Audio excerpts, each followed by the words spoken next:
The collision involving the Olympic and the HMS Hawk was not an isolated incident for Captain Smith. He had a rather unfavorable professional record, being known for his show-off behavior and reckless handling of ships, often causing damage.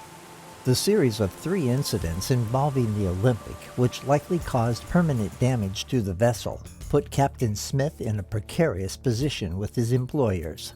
Most likely, he may have been summoned by J. Bruce Ismay, the chairman of the White Star Line, once it became apparent that the Olympic was beyond repair. Such a meeting would have had severe consequences for Captain Smith. During Titanic's maiden voyage, Britain was in the midst of a coal strike, resulting in a scarcity of fuel. Ships were laid up in Southampton. Despite this, the White Star Line faced difficulties in finding firemen and greasers to work below decks on the Titanic. After sailing from Belfast to Southampton, all but 2 of the firemen on board refused to sign up again for the Atlantic voyage, opting to wait for employment on another ship. It's intriguing that these men in the middle of a coal strike with thousands of people unemployed turned down work on the Titanic. What did they know? Additionally, Chief Officer Wilde, who would tragically lose his life 3 nights later, wrote a letter to his sister expressing his unease with the ship, stating, "I still don't like this ship." This statement is quite peculiar for a man who had just stepped foot on board the day before, unless he suspected that he was actually on his previous ship, the Olympic. It's remarkable to consider that the Olympic, now renamed Titanic, prepared for its 2nd maiden voyage. The ship that originally bore the name Titanic had to enter service without any fanfare. The original maiden voyage of the Olympic had been fully booked, yet its 2nd voyage as the Titanic was only about half full, even during a time when passengers were eager to travel to America due to the coal strike. First-class passengers from other White Star Line ships were offered 2nd-class accommodations on the Titanic, despite the availability of first-class cabins. It almost seems as if the White Star Line did not want too many people on board. It's important to remember that when referring to the Titanic from this point forward, it actually refers to the ship that originally started its life as the Olympic, but had assumed the identity of the Titanic. The coal strike holds another potentially more sinister significance. While most other ships were struggling to obtain coal, the Californian, commanded by Commander Stanley Lord, departed from the port of London on April 5, 1912, just 5 days before the Titanic's departure from Southampton. The Californian was fully fueled and devoid of any passengers except for its own crew. Despite having ample coal to reach the United States, the ship set off into the middle of the Atlantic at full speed, carrying only a cargo of wool sweaters.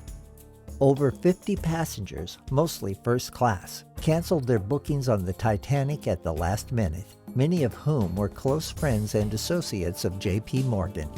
Curiously, Morgan himself canceled his passage despite having the best suite on the ship, claiming illness. However, 2 days later after the sinking, an American reporter found him in perfect health at a French resort with his mistress. Furthermore, Morgan had valuable bronze statues intended for import to the United States removed from the Titanic just an hour before it sailed. Could Morgan have been aware of the Titanic's impending fate 4 days in advance? Florence Ismay, wife of J. Bruce Ismay, also declined the opportunity to join the maiden voyage of the luxurious liner, opting instead for a motoring holiday with their children, citing poor health. Among sailors, there is perhaps no greater fear than fire at sea. Astonishingly, when the Titanic departed from Southampton, a fire was already smoldering in the number 10 coal bunker. Rather than extinguishing the fire, an additional 400 tons of coal were added to the bunker.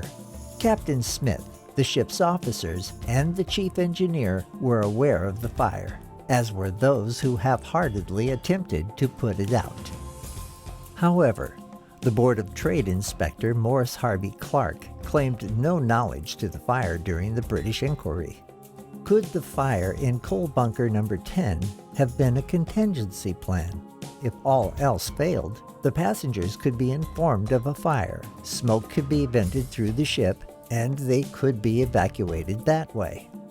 Captain Stanley Lord and the Californian departed from the port of London hastily, supposedly bound for Boston. However, on the evening of April 14, the ship came to a sudden halt in the middle of an ice field. Strangely, Captain Lord, who stood 6 feet tall, chose to sleep fully clothed on a 5.5-foot couch in the chart room rather than in his own cabin.